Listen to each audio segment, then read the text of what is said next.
Well-known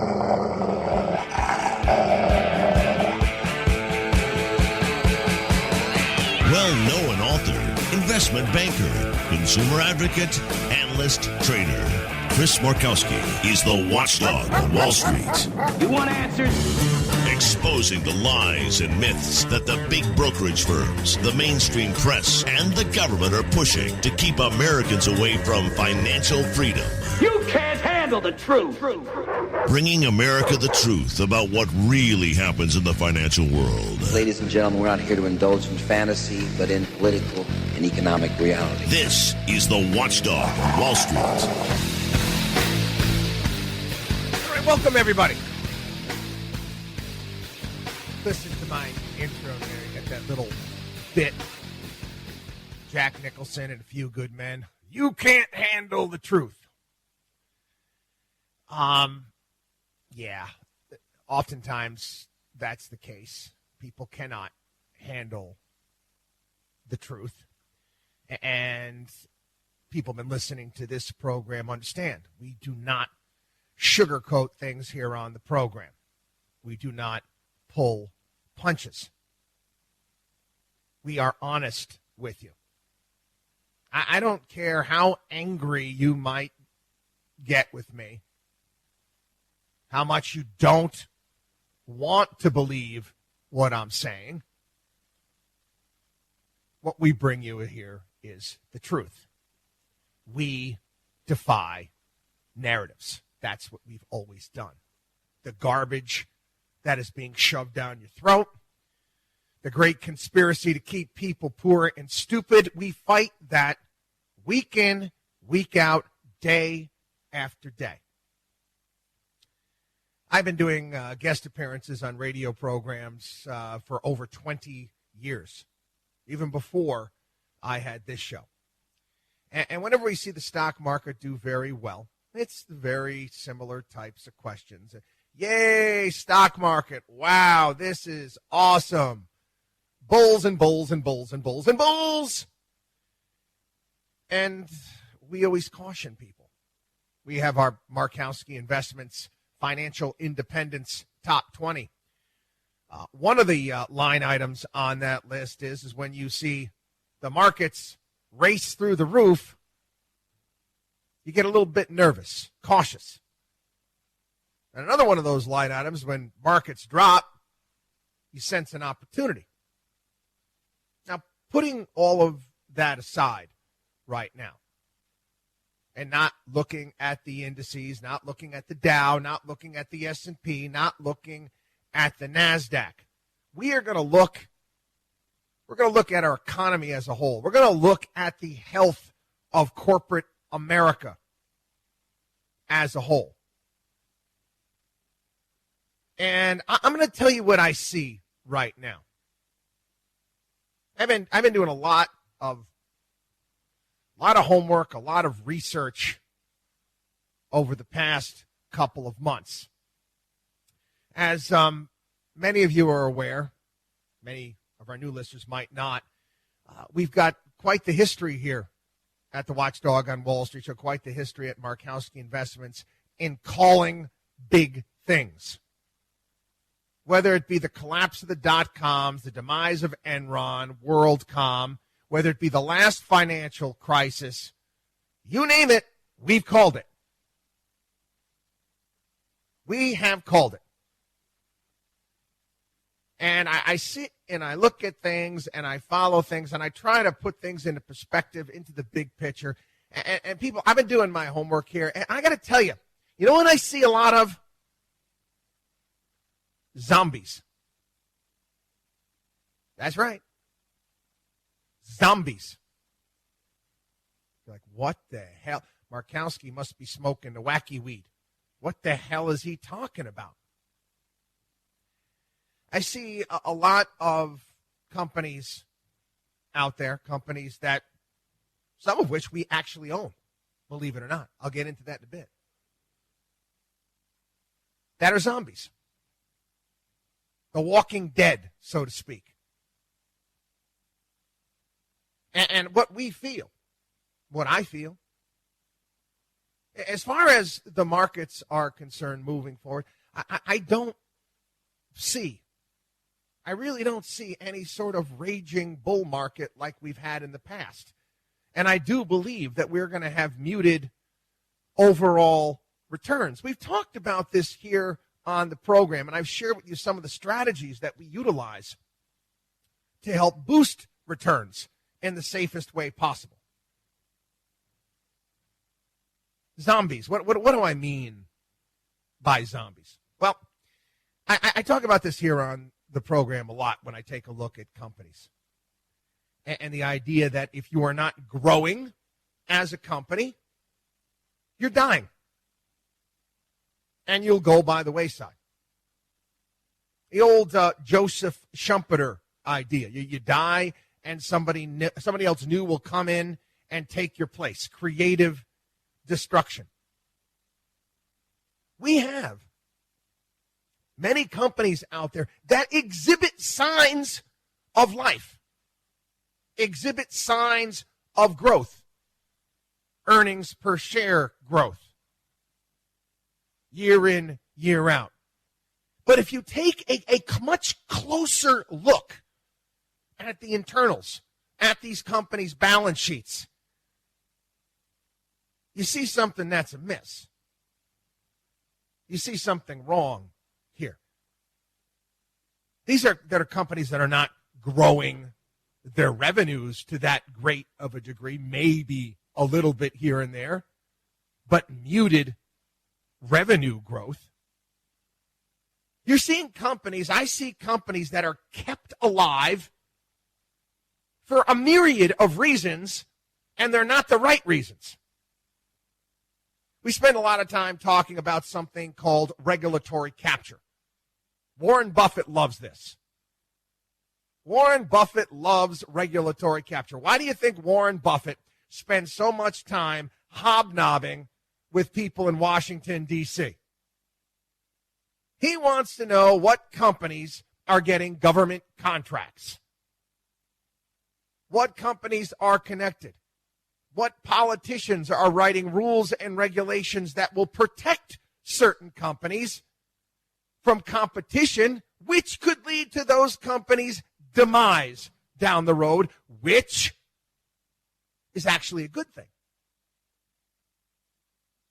I see a lot of companies today that have incestuous management. What do I mean by that? We've got boards of directors, and this is something that I have been railing against now for decades, come to think of it. CEO on one company serves on the board of another company. That CEO serves on his board, and they write each other nice salaries. And what you have is a situation where we've got parasitic business plans. What do I mean by that? Well, let's break down. Let's break down, shall we? Let's break down some of the earnings and earnings per share growth in some of the companies that we're seeing. We're seeing a lot of stock buybacks, aren't we? Yay, stock buybacks. Oh, yeah, they'll cheer this on the business programs, and these companies don't have anywhere else to invest their money. Whoa. What they're telling you is bull excrement. You see, a long time ago, this is late in the George H.W. Bush administration, people got bent out of shape. George H.W. Bush went on a trip to Japan. Do you remember that fateful trip to Japan when he threw up in his host's lap? Do you remember that? Traveling on that little jaunt to Japan, where CEOs, it was about 12 or 15 of the largest companies in the country, and some of the most highly paid CEOs in the country. And the media got wind of this, and people got bent out. Look at how much these CEOs were making. $1 million here, $2 million there. Huh? They most certainly didn't have salaries like movie stars or athletes, but they were making a nice living. lo and behold, Bill Clinton wins. And one of the platforms, one of the things that he runs on is doing away with these oversized CEO salaries. And what they do, what Bill Clinton does, is he puts into law new regulations where companies cannot deduct salaries above $1 million. However, they put a loophole there. The deductions do not include non-cash pay, stock, and stock options. And look at where we're at today. You've got executives, you've got CEOs of companies that have gotten wealthy like we've never seen before. It's not cash compensation, okay? It's stock. It's stock. Now, eventually they want to cash in that stock, right? They want to cash in that stock. So what do companies do? Hey, you know what? We're going to buy back stock. And what do they buy back? They buy back the stock of executives. Rinse and repeat. This is where we are today. I'm looking at company after company, and I'm seeing little to no capital expenditure, spending on any sort of research and development. I'm seeing money coming in and being spent on buying back stock. If you think that this is good for the overall economy, you're mistaken. We're going to delve into this today. We're going to go deep into this today. So, buckle your seatbelts. Okay? Buckle your seatbelts. You're going to learn a lot today. Got to take a quick break. WatchDogOnWallStreet.com. WatchDogOnWallStreet.com. Our newsletter, consultations with our certified financial planners, all sorts of fantastic stuff. WatchDogOnWallStreet.com. We'll be back. You should believe in math, not magic. You're listening to The Watchdog on Wall Street with Chris Markowski. Welcome back, everybody. It is the Watchdog on Wall Street show. I want to share with everybody a story. It came out this past week, and it kind of made me want to throw up a little bit. It's a story about Boeing.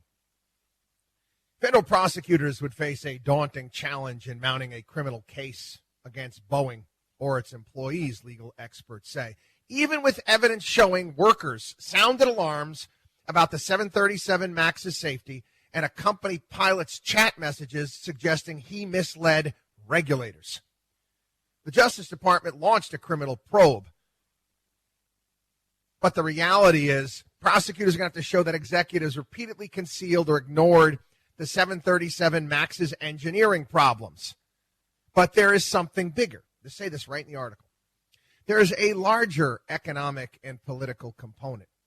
A corporate indictment and potentially huge sanctions must be balanced against the economic and national security risks of incapacitating the country's second biggest defense contractor behind Lockheed Martin. Boeing's defense division backlog stood at $62 billion. You remember when Eric Holder, Barack Obama's attorney general, talked about how he can't go after the big banks because it would do damage to the overall economy? You want to talk about regulatory capture? You want to talk about power? That's real power? You know, power, the definition of real power is, if you really want to think about it, power is being able to do whatever the hell you want to do, and nobody can do a damn thing about it. We've got a lot of companies in this country that have that type of power, and it's wrong. It's wrong. And we've called on the big banks to be broken up. I mean, think about this. This is a Wall Street Journal story. If a company is that big, and that powerful, that they can do whatever they want, and nothing can happen? Don't you think that warrants somebody stepping in and breaking it up? I do. I mentioned this here on the program. Hey, take a look at what happened after the last financial crisis. I live not far away from many of the ex-Lehman Brothers executives. You should see the mansions that they have on the water here, North Shore, the Long Island Sound.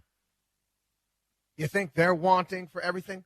You understand the tens, the hundreds of millions of dollars that these people took out of these companies through stock options? Now, I'm going to stop right here. I can't do a damn thing about it.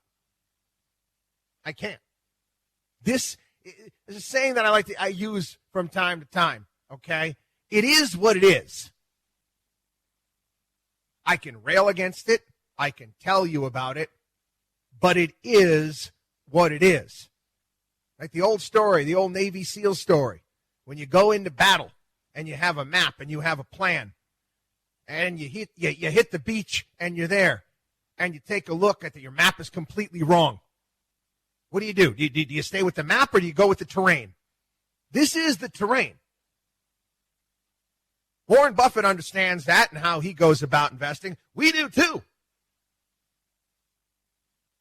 Now, there's things that I'd like to see happen that would remedy this situation, that I believe should happen. I don't think any CEO, I don't think any manager, I don't think any middle manager, I don't think any executives, I don't think any of them should get any sort of stock compensation. Cash only. The workers in a company, that's fine. Workers in a company is fine. Executives, no. They make enough money. Pay them more in cash. And if they think that they're doing a great job, then they can buy the stock. This is obviously different than somebody that's an entrepreneur that founds the company. That's their stock. Not to managers. Not to people that came in after the fact. Another thing, I don't think anybody should be able to, now all these people have all these options, should be able to exercise any of them while they're sitting on any board of directors anywhere. It's just how things should be done. Not to mention, you know what? No more CEOs or ex-CEOs on boards of directors. End it now. End the incestuous relationships now. It reminded me, by the way, reminded me of a story. Got off the beaten track. This story. This is back, I talked about this back, this is the late 90s. Do you remember a stock analyst by the name of Jack Grubman? He was a star telecommunications analyst that got everything wrong. Star telecommunication analyst at Citigroup. And guess what? He wanted to get his kids into a nursery school on the Upper East Side of Manhattan. His boss, Sandy Weil, told him, "Hey Jack, why don't you change the recommendation on AT&T? Why don't you change the recommendation on AT&T? Give it a better ranking, and I'll see what I can do." And he did. He did. He wasn't high on AT&T. All of a sudden, it was a strong buy. Yep. You want to know what? Sandy Weil sat on the board of directors of AT&T. The CEO of AT&T sat on the board of directors of Citigroup. Citigroup wanted to do more investment banking business with AT&T. So it was. That stock recommendation was bought and sold in these incestuous relationships. Go back in time a little bit. I know I've told this story before. Everybody remembers Zuccotti Park and Occupy Wall Street and the kids down there camping out, railing against capitalism and railing against Wall Street. I understood them, and they were right to rail against Wall Street. They were. They were. What we're practicing here in the United States today is not capitalism. It's something else entirely. It's something else completely different. I know I've been talking about this for a while, and today here on the program, I'm going to tell you what we're doing with our clients' portfolios, how we are handling all of this, what we are going to do to protect your money moving forward. Have to take a quick break. WatchDogOnWallStreet.com is our site. WatchDogOnWallStreet.com. Again, our newsletter, consultations with our certified financial planners, all sorts of great stuff. WatchDogOnWallStreet.com. Chris Markowski is the watchdog on Wall Street.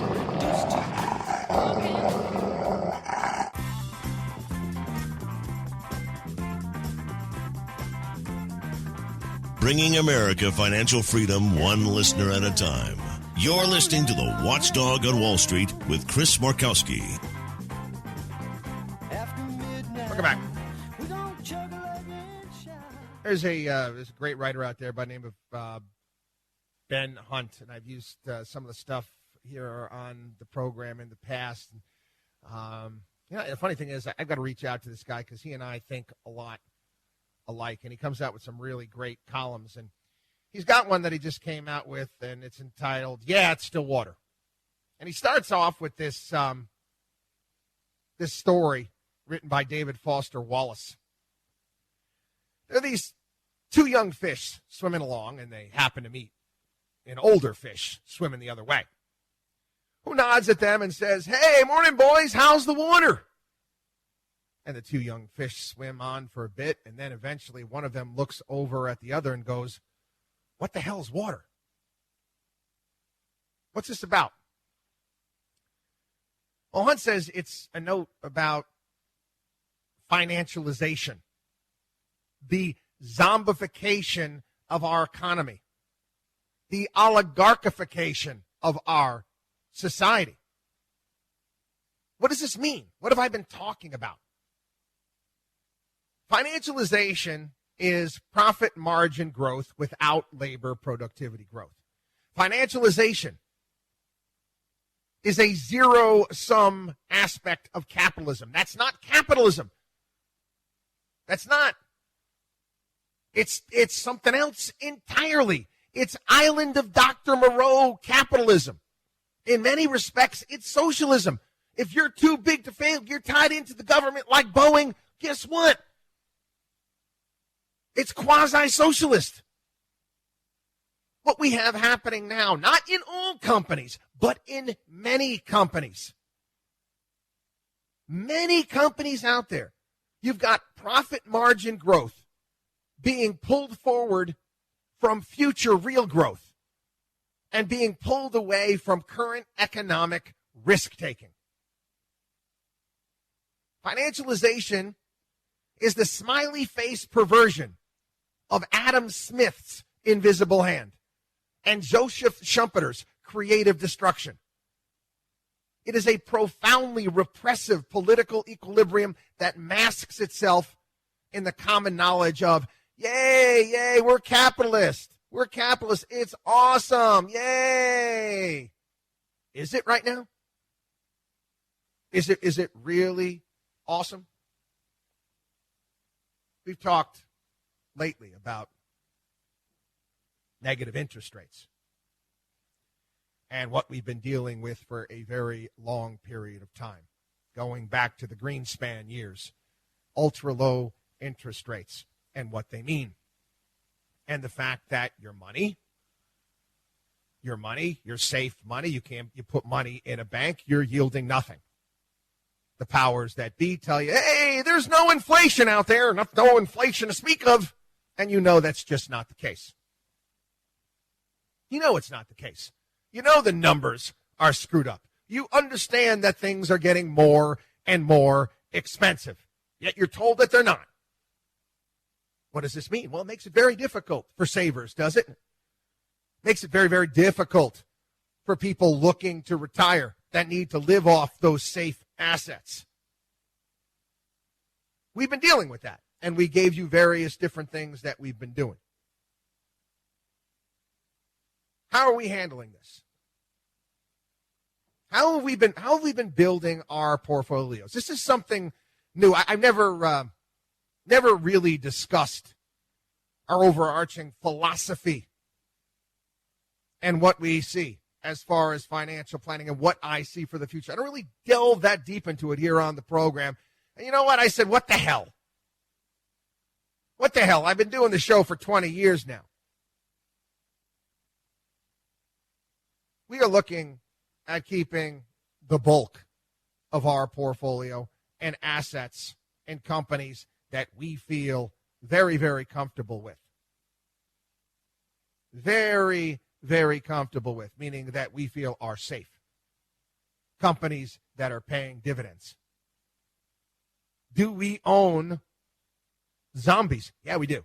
Why? It's a terrain. We own some. We own some zombies there. They're paying a really good dividend. We got to be real careful about those zombies because they can turn on you. Right? You got to keep the zombies on a short leash. You do. But the bulk of our portfolio is in very, very safe instruments. Again, companies that are paying dividends, stuff we can reinvest, compounding the royal road to riches. How do you get those bigger terms? What do you look for right now? What do you look for as an investor to maybe see a little bit more? Well, we'll talk about that when we get back. WatchDogOnWallStreet.com. WatchDogOnWallStreet.com. Free consultations with our certified financial planners. Get it.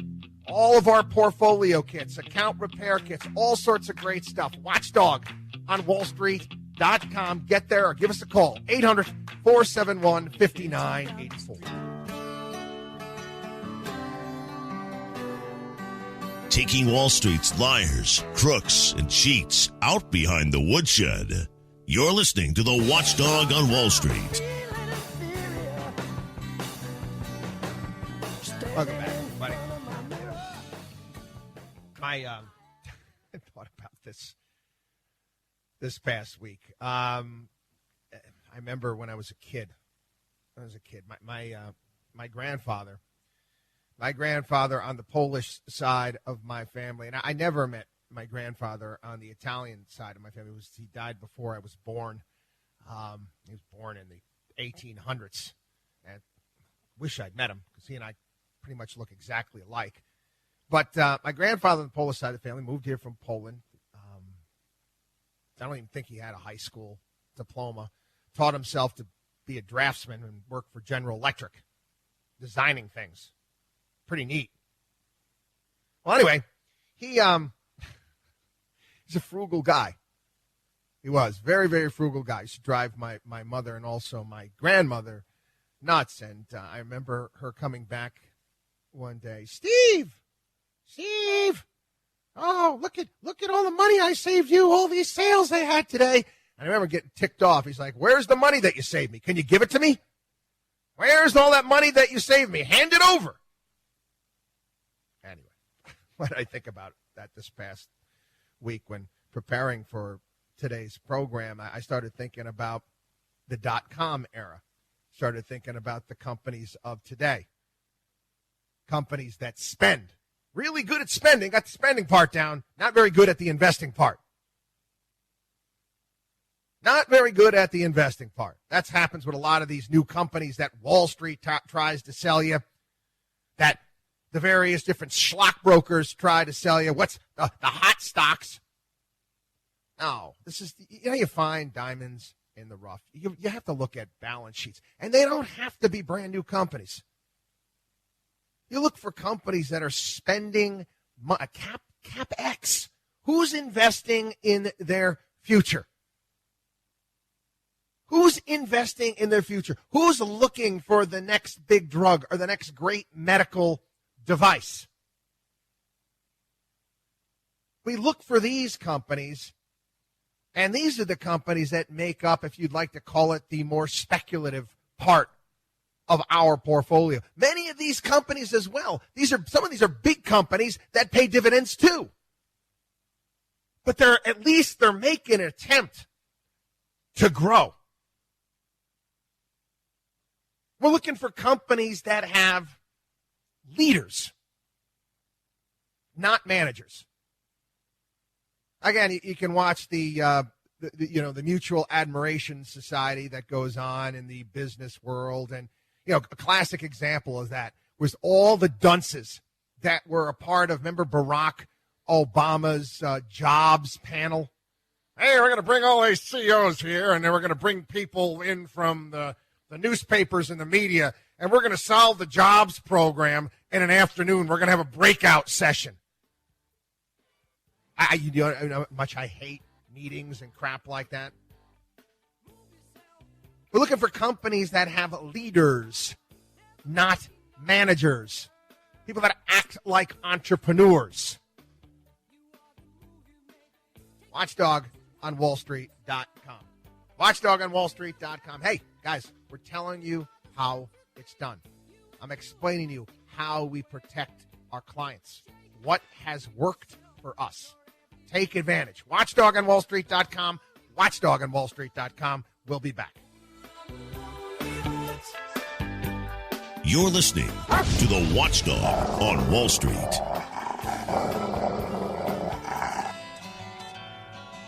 This is the Watchdog on Wall Street. Hangman, hold it a little while. I think I see my friends coming. I know what's going to happen. I'm going to get, what companies are you talking about? My email box is going to be flooded. We don't do that, okay? We don't do that. We don't tell people, individual companies that we're buying, index funds that we're buying. We don't do that here on the program because every individual situation is unique and different. And for some people, that portion of the portfolio where we might get a little bit more aggressive might be 5%. For somebody else, it might be 15 or 20%. It's all about doing things the right way.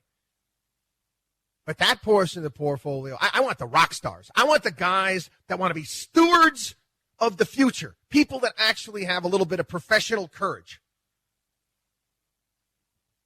We like to invest in what's real. We always have. Now, I have to talk about another, something wicked this way comes. I see bad moon rising. Things that people are obviously worried about. There was a couple stories past week. You had various different large investors. You had true entrepreneurs. You had Bill Gates. Bill Gates, where was he? He was at Andrew Ross Sorkin's Deal Book Conference.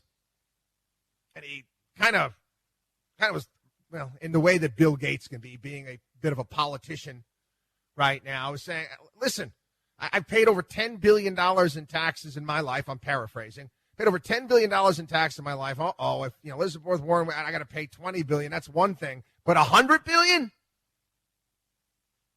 Then I have to start looking. Yeah. Now, Bill Gates is not a manager. Okay? He's an entrepreneur. He invented Microsoft, for crying out loud. The stock that he got in Microsoft was the stock that he got because it was his company. And he deserves it. Look at what he built. Look at what he created. I love entrepreneurs. Entrepreneurs are rock stars, CEOs. CEOs that didn't invent the company, they're not. They're managers. They're managers. I say this to kids all the time that want to go to business school. Why? You want to be a manager? Why? Is that really what you want to do? If you're going to do that, why not go to a school that most certainly, if you're going to go to a business program, go to one that actually has some sort of entrepreneurial type classes to it, where you can actually go out and build something and create something, not take over something that somebody else built or created. There's a story this past week, getting to the point here, talking about the bad moon rising, or, can't call it a black swan because we see it. Elizabeth Warren, Bernie Sanders. He had one billionaire investor Paul Tudor Jones come out and said that he sees the S&P 500 down 25% if Elizabeth Warren wins the 2020 election. He's being nice. He's being nice. Many of the things that Elizabeth Warren is talking about, she could implement. She could implement with the executive orders. And that's pretty scary stuff. Yeah. Are we taking this into consideration right now? Yeah, the answer is yes. The answer is yes. Does it concern me? Yep, it does. It does. It concerns me. There's several great white sharks have been spotted offshore. I'm nervous. I am. And you should be too. Their ideas are flawed. They're fundamentally flawed. We're not there yet. We're not there yet. And the markets right now are basically pricing in, no way is she going to win. No possible way is she going to win. This is no way, no how is this going to happen. But again, one of the things that we've also taught here on the program is to be prepared. Be prepared. Remember years ago I wrote my little column there where the conduct a portfolio fire drill and understand that your portfolio, you have 5 years. 5 years. Give yourself a 5-year window. Any money that you are going to need from your portfolio within the next 5 years should be in cash and cash equivalents. That's how we're going to handle Elizabeth Warren. I have to believe that our country, in some way, shape, manner, or form, is going to self-correct if she wins. What do I mean by that? The first 2 years of Barack Obama's presidency, he got tons of crap done. That was damaging, in my opinion. Sorry. Obamacare is awful. Making homes affordable didn't work. Taking over student loans has been a debacle. Cash for clunkers, a debacle. His American Recovery Reinvestment Act, disaster. Each and every one of those things, no good. No good. He did it all in 2 years. After that, he lost big time. 2010 election, major Republican wave comes in, wipes out Obama. What did Barack do for the next 6 years? I don't know. Can you tell me? I invaded Libya, I guess. Nothing much. So I have to believe. I have to. Okay, what else do I have to believe? I have to believe that one of these cray-crays end up finding their way into the White House, that our system will self-correct in 2 years because we have another election. We can only hope. We can only hope. But again, are we taking it into consideration? Yeah, we are. We are watching it very, very closely. Very, very closely. And I'm going to be honest with you, Wall Street right now just doesn't see it happen. Got to take another break. We got a lot more we got to go over on the program today. Watchdog on wallstreet.com. Our site, watchdog on wallstreet.com. We'll be back. Chris Markowski is the watchdog on Wall Street.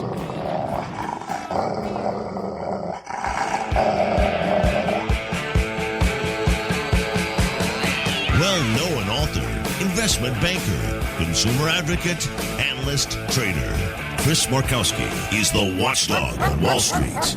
You want answers? Exposing the lies and myths that the big brokerage firms, the mainstream press, and the government are pushing to keep Americans away from financial freedom. You can't handle the truth.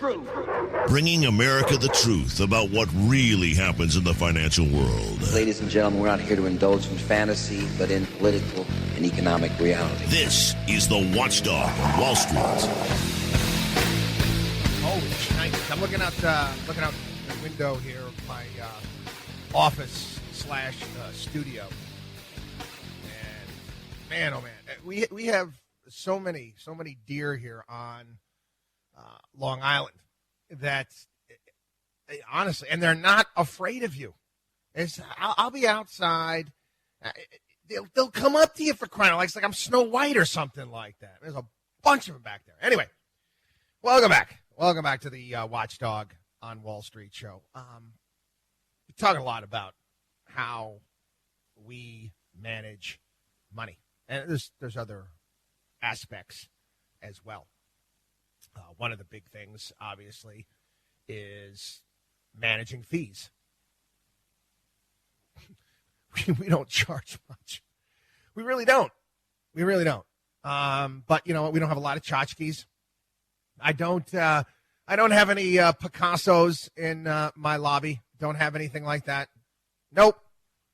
I don't have a $10,000 espresso machine there, and we don't do anything like that.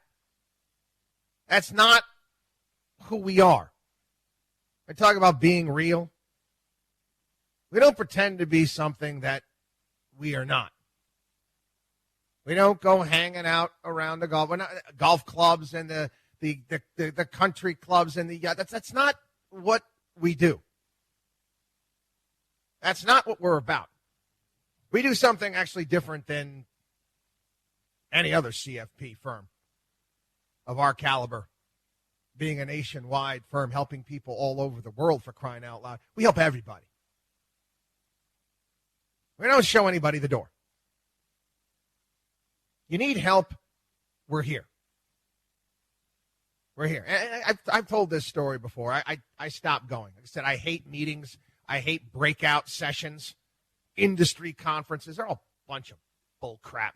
I got to go there to be told by some so-called expert that I need to be firing and getting rid. In order for my business to run efficiently, I've got to fire my clients that are not that big and just focus on the big ticket guys. Focus on the guys that get all the stock options, and then you can lend the money and get VIGs on that interest. Oh, shut up. Those people don't interest me. They're boring. They're tired and they're boring. I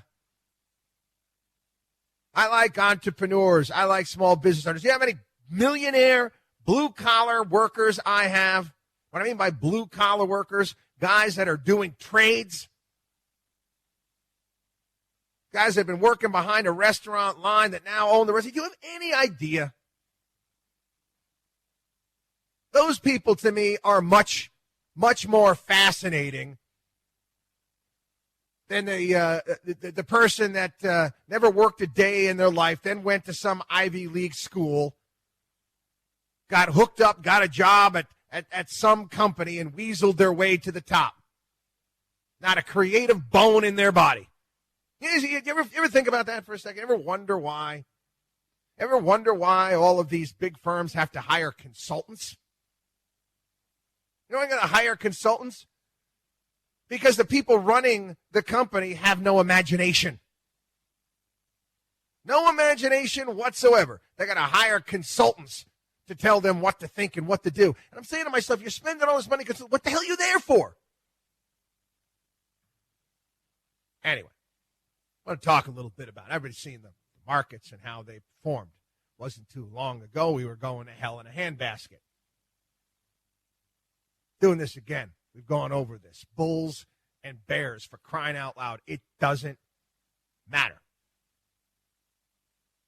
It doesn't matter to us. Well, Chris, what do you think? Do a radio show at 4:30, 5 o'clock. What do you think about the stock market's performance? It's been going like gangbusters as of late. I said, I'll throw people off. I said, what did it close at? I have no idea. No idea. I don't care. I don't care. I'm not trying to predict what the markets are going to do. Based upon what we're doing, how I demonstrate to you what we're looking for, the company's looking for, how we structure portfolios. We want to be able to withstand any sort of extreme condition that's thrown at us.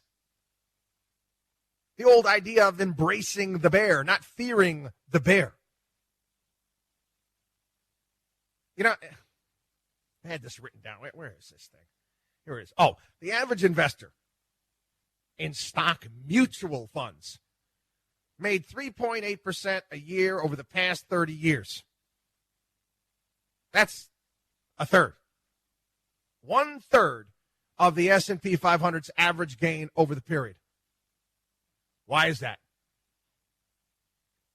People buy high and sell low. Last week here on the program, we were making fun of the hedge fund guys that are all quitting right now. They're all quitting because they're showing lousy returns. Lousy returns, and they can't justify all the money that they're charging their clients for those lousy returns. There's time. I gotta be honest with you. I'm human, okay? I'm human, just like everybody else. And there are times I'd like to call up the person that was looking to invest with Markowski Investments and have them do money, and they decided to go with the super cool, fancy hedge fund guy with the Aston Martin. And I'd love to call them up and kind of throw it in their face and how'd that work out for you? How'd that work out for you? Oh, you paid them how much money to show you crappy returns? You should have went with us Markowskis here, the ones without the Picassos and without the Aston Martin, but the ones that have outperformed all these other guys. Column that I wrote this past summer, I went back to a guy by the name of Professor Terrence Odine, who works at Berkeley.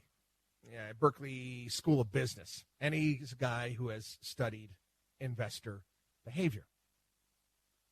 And what has he found? Well, investors buy and sell stocks at the wrong times. Investors sell stocks that are undervalued, that are poised to rise, and purchase stocks that do worse than the ones that they sold. They did worse, based upon his studies, than if they had been throwing darts. That same thing held true to all of those super cool, fancy hedge fund managers out there as well. You would have been better throwing darts than working with them and paying them 2.5% of the assets and 20% of everything that they made you, the little that they made you. Trying to time the markets is an exercise in futility. Can't. And like I said earlier on in the program, times like now, like we have now, markets are going up. Yeah. We are paying a lot more attention. A lot more attention. There's a lot more caution being applied when markets have been performing like they have. And I described it, Mr. Miyagi, right? Mr. Miyagi from the original Karate Kid, telling his student there, Daniel, how he maintains his miniature bonsai trees. Cut here, snip there. Training the tree to do what he envisions. That's what proper portfolio management entails. You need to have, the same delicate touch. You need to take a look. Gee, that position was supposed to be 8%. Now it's 15%. Boy, I better cut that back, right? It's a little bit oversized. You can't have that. Oh, no, it's going to go much higher. Okay, it's going to go higher if you feel that way. But you know what? We're going to trim it down anyway. It makes for a healthier portfolio. Unfortunately, the behavior that individuals engage in, it's the opposite. When markets are running through the roof, they go nuts. When markets go down, they sell everything. I've been through this many times. Many times. And it's bad when markets go down. People get paralyzed with fear. They get paralyzed with fear, and after something bad, forget it. Then they'll never get involved again. But the reality is, and again, I quoted Mr. Miyagi in the column that I wrote this past summer. No such thing as bad teacher. No such thing as bad. Sorry, I screwed that one up. No such thing as bad student, only bad teacher. People have been taught wrong. The narratives that they've been pushing on you have been wrong. Conventional wisdom is wrong. You want to do things the right way. Listen, get to our site. Get the help you need. I'm not telling you I'm going to show you doubles and triples on your money overnight. I'm not guaranteeing you anything. We're going to be honest with you. We're going to tell you where you are. We're going to tell you where you are. You may tell us where you want to be, the things you want to do, and guess what? We might give you a rude awakening. That's okay. That's okay. You'd rather live in the real world? You'd rather live in the real world at some point in time? Get your portfolio done the right way? Not a financial plan, but financial preparation where you feel free. You feel free. You can go on vacation. You can do the things that you want to do. You can enjoy life like it's supposed to be lived. That's what we're here for. Watchdog on WallStreet.com. Watchdog on WallStreet.com. Don't go anywhere. Take advantage of all the great stuff we have. Watchdog on WallStreet.com. Our 24-hour day help hotline, 800-471-5984. We'll be back. The only man who is taking on the Wall Street establishment. You're listening to the Watchdog on Wall Street with Chris Markowski. You know, I was going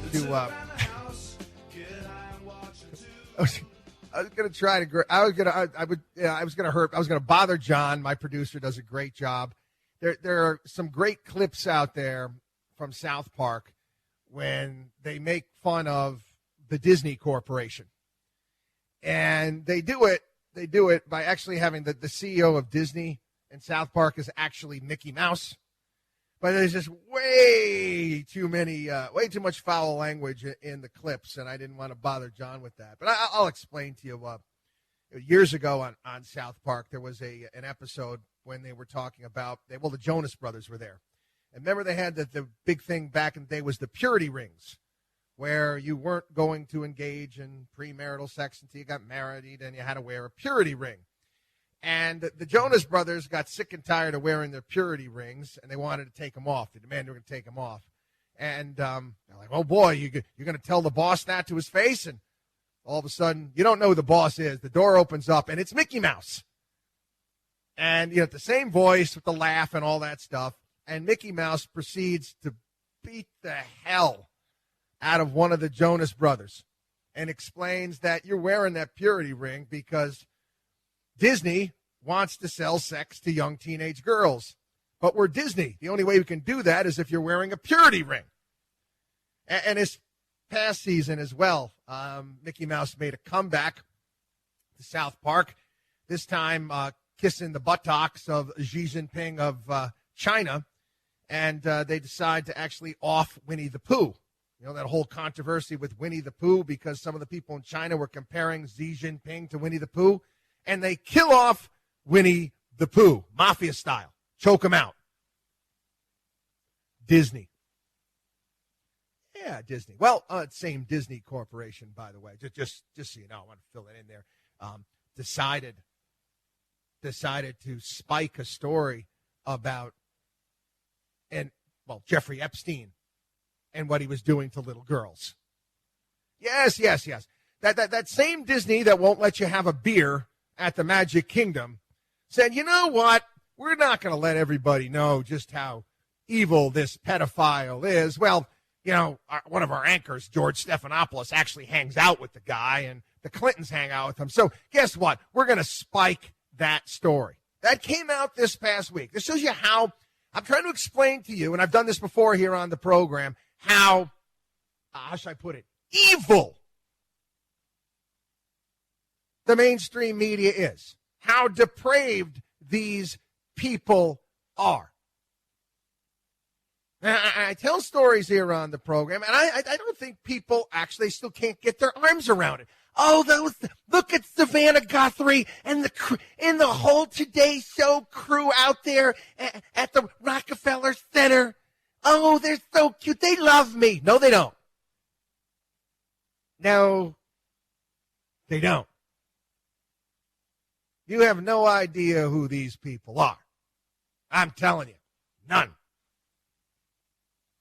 So, and funny thing is that the guy who the whistleblower in this case, in regards to this ABC story, worked at CBS, worked at a competing network. He's the one that leaked the hot mic video, and he got fired from CBS. A competitor. I mean, it's making ABC look bad. But they're all the same. This is what I'm basically trying to get across. There's no difference between ABC, CBS, NBC, CNN. They're all a part of the same club. They're all a part of the same club. The same thing holds true. I talked about this in terms of Wall Street. I mean, I can never seem to understand this when I first got a job on Wall Street. And we were told, never, ever say anything bad about any other firms. And this story would come out, and one of the competing firms would do something godforsaken awful, and I'd get someone on the phone I was trying to bring in as a client, and they had an account at that firm. And no, don't mention any of that bad stuff going on. We don't want that. Why? Because all it is they're all the same thing. The workers jump from one firm to the other firm to the other firm. They got to keep the whole conspiracy going, for crying out loud. Anyway, moving on. In another grand, huge, ginormous, see, I told you so moment. Now, I'm going to do my best to keep my cool and not yell during this next segment. Because this one, I hate crooked, underhanded crap. I do. I can't stand it. I can't stand two-faced people. I can't stand two-faced organizations. I hate this crap. What we've been telling you here on the program, well, guess what? The Wall Street Journal decided to do a story. I'm giving them credit. I'm glad that they did. Again, this story shouldn't just be in the Wall Street Journal. It is. This is something that should be everywhere. All parents should know just how crooked the College Board is and how crooked colleges and universities are. For how many years have I been telling you that colleges and universities are hedge funds? They're hedge funds that have non-profit status. It is a racket. It's a racket. It is what it is. I don't like the racket.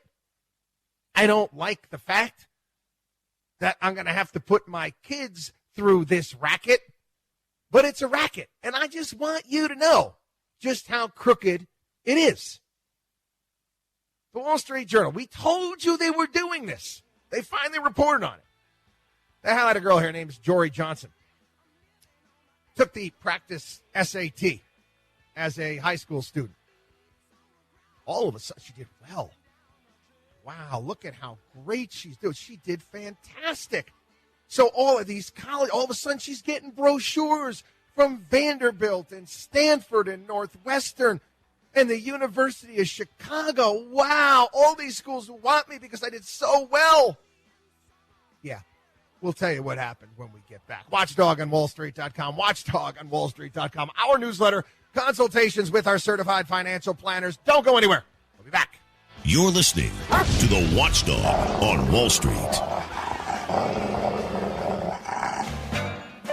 You should believe in math, not magic. You're listening to the Watchdog on Wall Street with Chris Markowski. Let's swim to the moon. Let's climb through Listen the welcome back. It is the Watchdog on Wall Street Show, the place we take the liars, the crooks, the cheats out behind the woodshed and beat them down. So here we got this young lady who did real well on her SATs.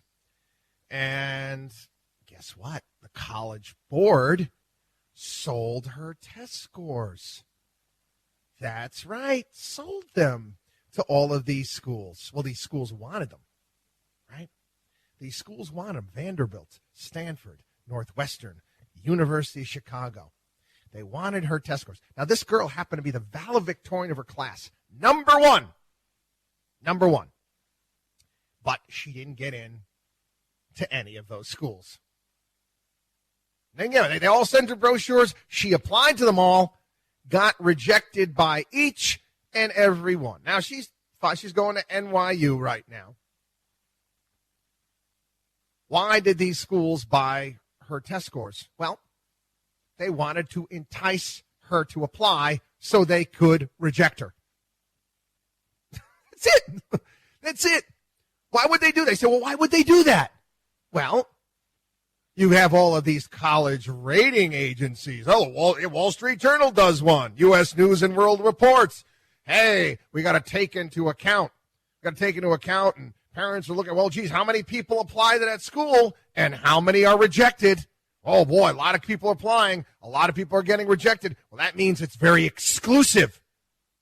One of the greatest scams, it's a sales tactic. Exclusivity. They're pulling it off. The College Board is selling the scores to schools, and the schools are saying, we'll get all the, we'll collect the application fee too, and it'll make us look good because we'll reject all of these kids. We'll reject them, and then we'll have that many more kids applied to our school. We're that much harder to get into. Find that the slightest bit underhanded? I do for institutions that are supposed to be nonprofit. They're not.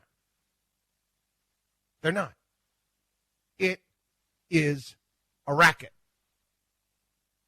It's a racket.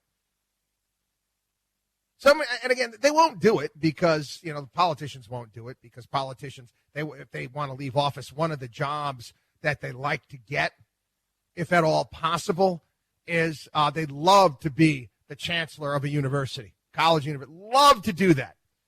Because what does a chancellor of a college and university do? Throw parties. That's it. What else? The chancellor of a college and university, all they do is basically throw parties and raise money. That's all. And maybe hire the athletic director. That's it. So you won't find any politicians say, hey, you know what? Kids should have the option to opt out of having their information, their test scores being sold.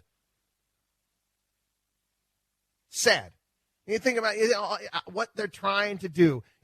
It's hard, the amount of work that you got to put into doing an application, and you're trying to trick kids into thinking that they can get in, and you're going to reject them. You're going to reject them. You think about it. What's the difference between that and Goldman Sachs? Goldman Sachs crafting mortgage securities, putting them together, knowing that they were going to blow up, knowing that they were going to fail. In fact, counting on it because they shorted the damn things. Anyway, some business stories for the week. Uber again booked another quarterly loss. Its revenue's up, but they keep losing money. Their revenues were not up as high as they expected them to be.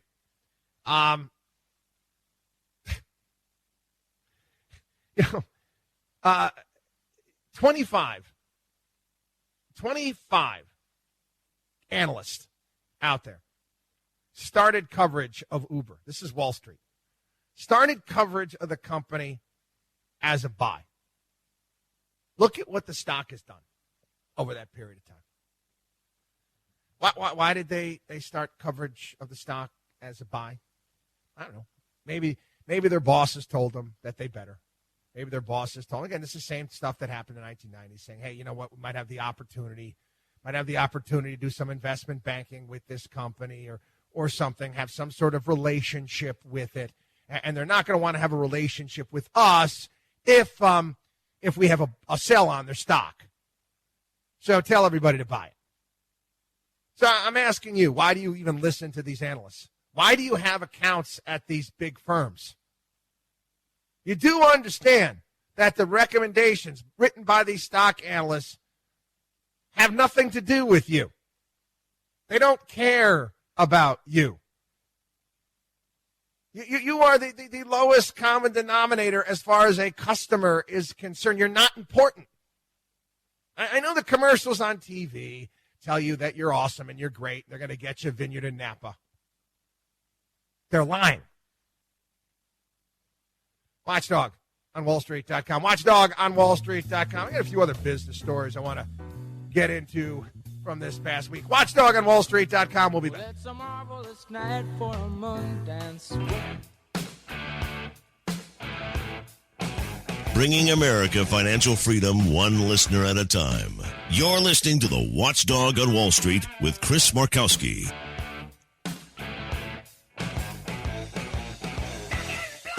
Yes. A mainstay on our locker room playlist way back in the day. Love me some AC/DC. Anyway, welcome back to the Watchdog on Wall Street show. This guy is cracking me up. WeWork and the Vision Fund. Well, the Vision Fund came out this past week, and they're real sorry that they lost billions and billions of dollars on many investments out there. It reminded me of this underrated, clearly underrated 1980s film, Better Off Dead, when Lane Meyer tells his neighbor Ricky that I'm real sorry your mom blew up, Ricky. Mom was drinking some turpentine and then smoked a cigarette and had a bit of an accident. Anyway, yeah, real sorry we lost. Geez, we had a valuation of, $47 billion on the company, and we got you in at that price, and, now the thing's worth $4 billion. It's not even worth that much. Anyway, email of the week. One of them. I get a lot of good emails. Well, I should probably say this. First, I haven't had time to get back to everyone. Everyone who reached out and condolences in many ways, whether via email, phone call, our Facebook fan page, various different ways. Condolences for the loss of my father-in-law. I can't thank you enough. I appreciate that. I really do. But I what I really like is I like it when I like my sarcastic listeners, the ones that like to make fun of me. And there's a couple out there. There's a couple out there because they recognize that I am half Italian, half Polish. And there's the Italian crowd out there that loves to make fun of the fact that I'm half Polish. And again, we're not politically correct here on the program, so I could give a damn. But this past week on the podcast, I was talking about Peloton. And I plan to bring it up here on the program. I said, you know what? Why not? The CEO of Peloton is, I don't understand why my stock keeps going down. I mean, it actually comes out and is saying that my numbers are really good. And I was mentioning, it's when Peloton went public, and I mentioned on the podcast this past week, putting together my office gym here. I was looking into a Peloton as well, and I'm saying to myself, whoa, wait a second. I got to spend $2,000+ on the bike or the treadmill, and I got to pay you every single month to watch somebody yell at me through an iPad? Are you crazy? Anyway, here it is. And one of my listeners, I work out every morning on an old 80s Nordic track. Don't have to plug it in, and it works the upper and lower body while listening to some Polak from Long Island run his mouth on his podcast. That would be moi. Follow that with a few sit-ups and push-ups, and at 69 years old, I'm done. These are my listeners. God bless them all. Watchdog on WallStreet.com. I'm going to get into this story when I get back. Watchdog on WallStreet.com. Don't go anywhere. We'll be back.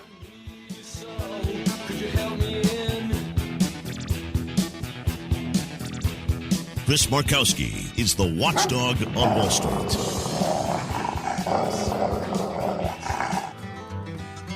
Taking Wall Street's liars, crooks, and cheats out behind the woodshed.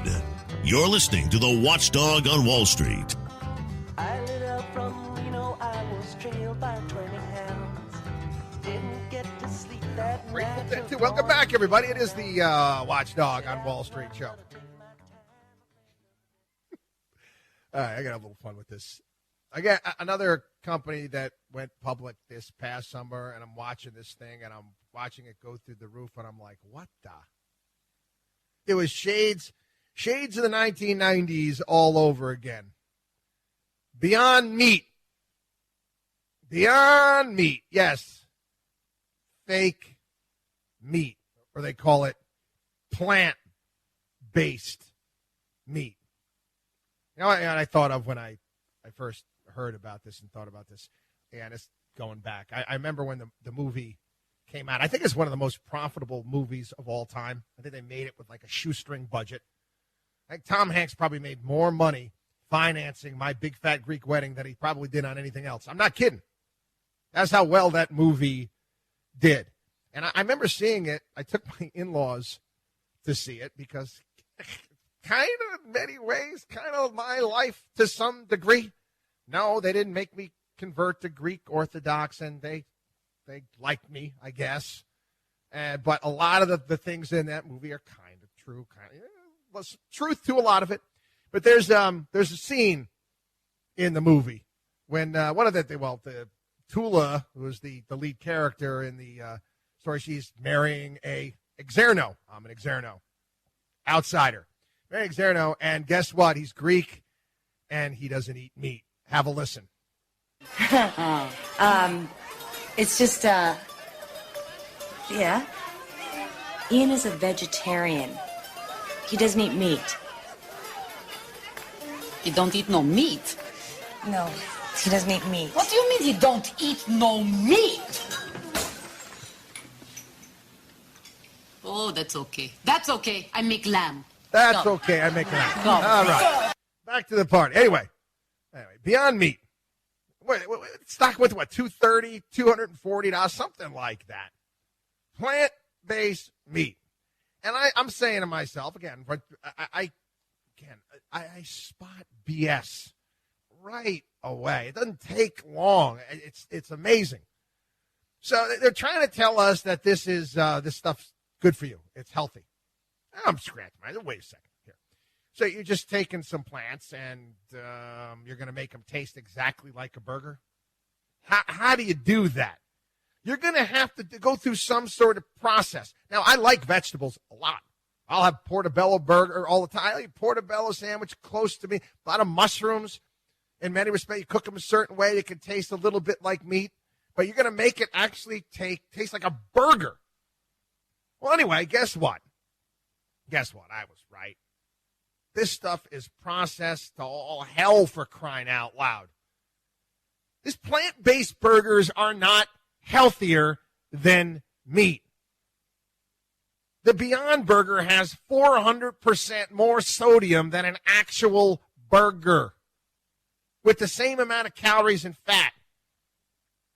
Some of the ingredients in this thing. This is how ultra-processed this is. 40 different ingredients in the Beyond Burger, including titanium dioxide. That's a whitening agent used in paint and plastics.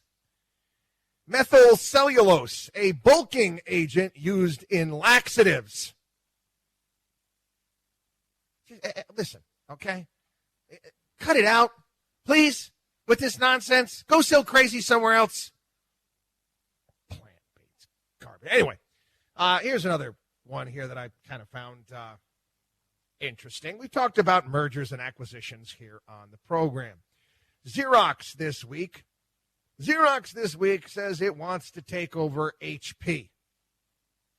Why? Well, you know what they should call this? Grumpy Old Mergers.